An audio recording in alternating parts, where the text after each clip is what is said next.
कालच्या विजय मेळाव्यामध्ये राज ठाकरे आणि उद्धव ठाकरेंनी मुख्यमंत्री फडणवीसांना टोला लगावला। जे इतर कुणाला जमलं नाही ते आम्हाला एकत्र आणण्याचं काम फडणवीसांनी जीआर आणून केलं असं उद्धव आणि राज ठाकरेंनी सांगितलं। यावरती राज आणि उद्धव ठाकरे एकत्र आल्यामुळे बाळासाहेब ठाकरे यांचे आशीर्वाद मलाच मिळतील असा उपरोधिक टोला मुख्यमंत्री देवेंद्र फडणवीसांनी ठाकरे बंधूंच्या मनोमिलनावरती लगावला।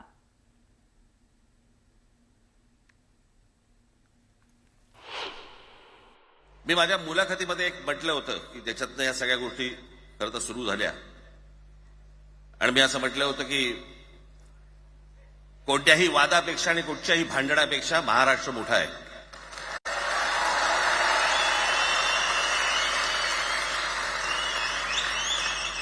आज जवळपास 20 वर्षानंतर मी आणि उद्धव आम्ही एका व्यासपीठावरती आज येतो आहोत।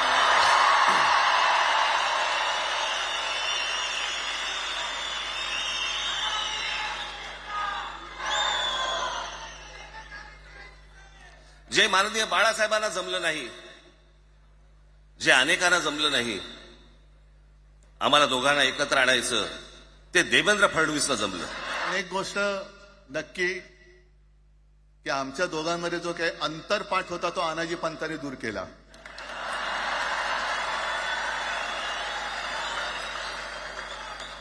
आता अक्षता टाकण्याची काय तुमच्याकडनं अपेक्षा नाहीये। एकत्र आलोय एकत्र राहण्यासाठी।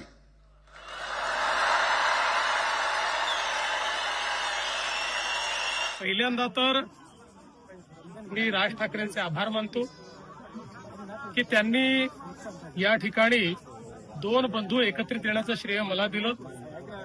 श्रद्धेय बाळासाहेबांचे आशीर्वाद हे मलाच मिळत असतील, पण मला असं सांगण्यात आलं होतं की विजय मेळावा होणार आहे, पण त्या ठिकाणी रुदालीचं भाषण देखील झालं आणि मराठीबद्दल एक शब्द न बोलता आमचं सरकार गेलं, आमचं सरकार पडलं, आम्हाला सरकारमध्ये द्या, आम्हालाच निवडून द्या, हा मराठीचा विजय उत्सव नव्हता, ही रुदाली होती।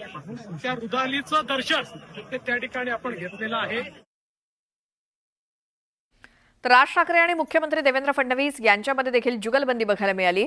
फेक नरेटिव्हची फॅक्टरी अजूनही सुरूच आहे। आगामी महापालिका निवडणुकीच्या पार्श्वभूमीवर पुन्हा मुंबई महाराष्ट्रापासून वेगळी करतील अशी भाषणं आता सुरू होतील असा टोला मुख्यमंत्री फडणवीसांनी लगावला होता। हाच धागा पकडत कालच्या विजय मेळाव्यातनं राज ठाकरेंनी फडणवीसांच्या टीकेला सडेतोड उत्तर दिलं।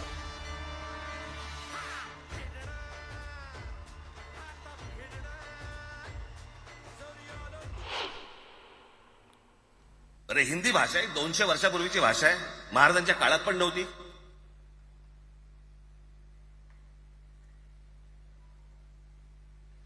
कशासाठी आणि कोणासाठी आणि काय करायचं नेमकं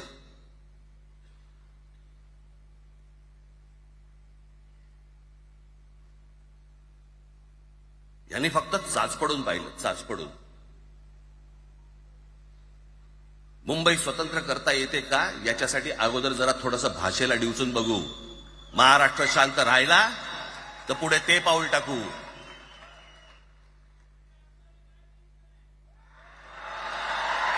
कोणाची माय व्हॅली आहे त्यांनी महाराष्ट्राला हात घालून दाखवावं, मुंबईला हात घालून दाखवावं।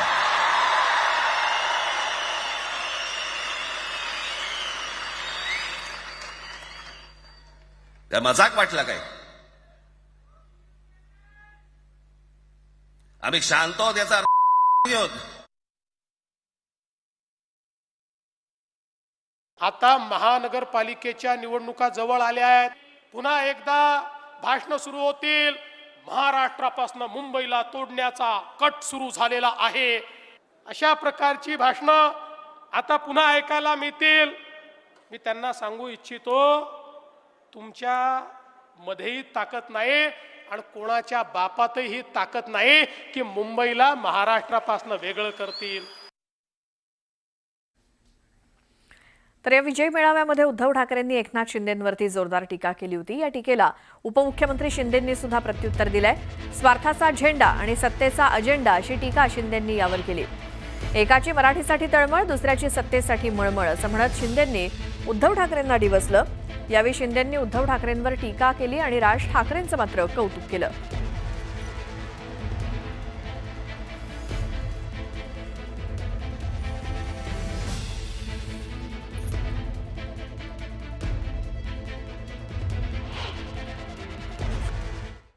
राजकारणातले हे व्यापारी आहेत, वापरा आणि फेका.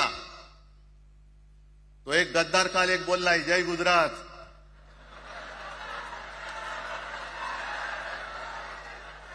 किती लाचारी करायची. म्हणजे तो पुष्प पिक्चर पाहिल्यात तुम्ही सगळ्यांनी, दाढीवरनं हात फिरवून झुकेगा नाही साला. तसे हे गद्दार म्हणतात उठेगा नाही साला, कुछ भी बोलो उठेगाही नाही. अरे कसा उठणार, आहे का तुझ्याकडे उठण्यासारखं? म्हणजे विचार मी म्हणतोय.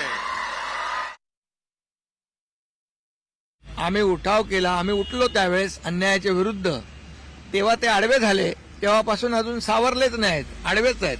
आता कुणाचा तरी हात धरून उठण्याचा केविलवाना प्रयत्न करतायत. दोन्ही बंधू हे तुम्हाला काय आजच्या या भाषणामधून पत्रकारांनी देखील टिपलं असेल. त्यामुळे दोन्ही बंधू एकत्र येण्यासाठी एकत्र आलो. आणि जर दाढीवर पूर्ण असा हात फिरवला असता तर काय झालं असतं याचा विचार त्यांनी करावा. काय म्हणाले, फ्लॉवर का फायर, ते पुढच्या निवडणुकीमध्ये कळेल.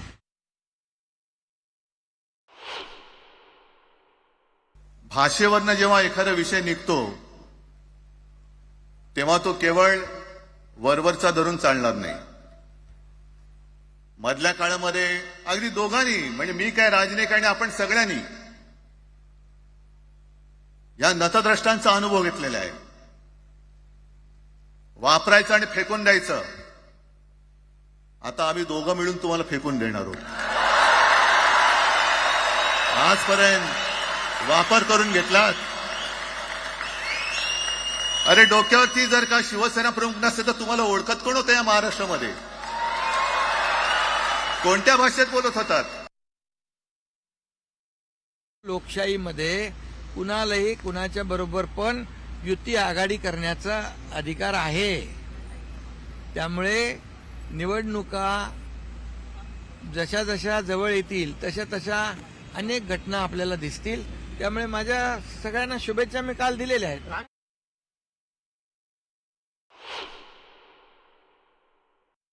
की अनेक बुवा महाराज हे बिझी आहेत. कोण लिंब कापतय, कोण टाचण्या मारतय, कोण गावी जाऊन अंगारे दुपारे करत असेल, रेडे कापत असतील. त्या सगळ्यांना सांगतो, या सगळ्या भोंदूपणा विरुद्ध माझ्या आजोबांनी लढा दिला होता आणि त्यांचे आम्ही वारसदार म्हणून तुमच्या समोर उभे ठाकलेलो आहोत. बाळासाहेबांचे विचार 2019ला सोडले ना, म्हणून तर त्यांना जनतेने धोपटलं ना. विधानसभेत त्यांची जागा दाखवली ना, म्हणून तर आम्हाला 60 आमदार निवडून दिले ना. त्यांनी 100 लढवून 20च आले ना. लोकांनी महाराष्ट्रातल्या जनतेने बाळासाहेबांचे विचार सोडल्यानंतर खुर्चीसाठी 2019ला जो लोकांच्या बरोबर महाराष्ट्रातल्या जनतेच्या बरोबर विश्वासघात केला, हिंदुत्वाशी विश्वासघात केला, बाळासाहेबांच्या विचारांशी विश्वासघात केला, त्याचं त्यांना जनतेने त्यांची शिक्कामोर्तब केलं ना, त्यांना त्यांची जागा दाखवून.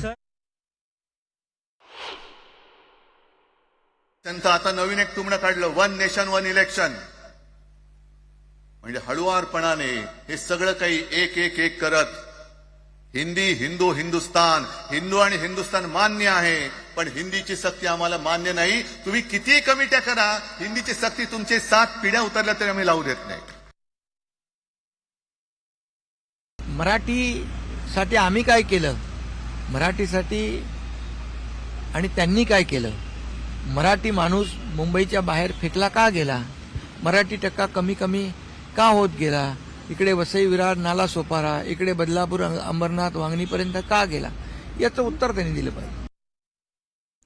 तर बॉम्बे स्कॉटिश शाळेवरनं सुद्धा मुख्यमंत्री फडणवीसांनी निशाणा साधला होता. आम्ही इंग्रजीसाठी पायघड्या घालणारे लोक नाहीत. बॉम्बे स्कॉटिशमध्ये शिकायचं आणि भारतीय भाषांना विरोध करायचा असं आम्ही करत नाही. यावरनं राज ठाकरेंनी सडेतोड उत्तर दिलं. भाजपचे कोणकोणते नेते इंग्रजी शाळेमध्ये शिकले याची यादीच राज ठाकरेंनी विजय मेळाव्यातल्या भाषणात वाचून दाखवली. इंग्रजीला पायघड्या घालणारे लोक नाही आहात. आम्हाला अभिमान भारतीय भाषेचा आहे. हो, इंग्रजी भाषा आवश्यक आहे म्हणून शिकली पाहिजे, त्याचा आम्हाला विरोध नाही आहे. पण इंग्रजीला पायघड्या घालायच्या बॉम्बे स्कॉटिश मध्ये शिकायचं, इंग्रजीला पायघड्या घालायच्या आणि या ठिकाणी खऱ्या अर्थानं भारतीय भाषांना विरोध करायचा. हा विरोध आम्ही सहन करणार नाही. काही अंगावरती लादायचा प्रयत्न करतात आणि मग आता माघार घेतली ना, मग माघार घेतली त्याचं काय करायचं? मग वेगळ्या ठिकाणी वळवा सगळं प्रकरण, वेगळ्या ठिकाणी. म्हणजे कुठे? ठाकरेंची मुलं इंग्रजी मीडियम मध्ये शिकली, बरं मग पुढे? म्हणजे दादा भुसे मराठी मीडियम मध्ये शिकून शिक्षण मंत्री झाले, देवेंद्र फडणवीस इंग्रजी मीडियम मध्ये शिकून मुख्यमंत्री झाले. कुठे काय शिकले याचा काय संबंध?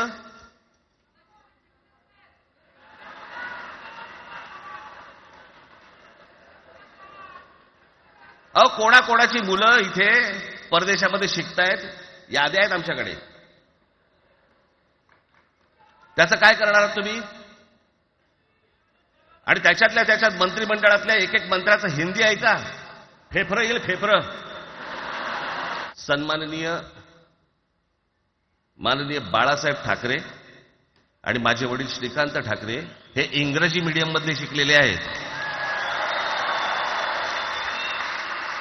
या दोघांवरती तुम्ही मराठीबद्दल शंका घेऊ शकता का?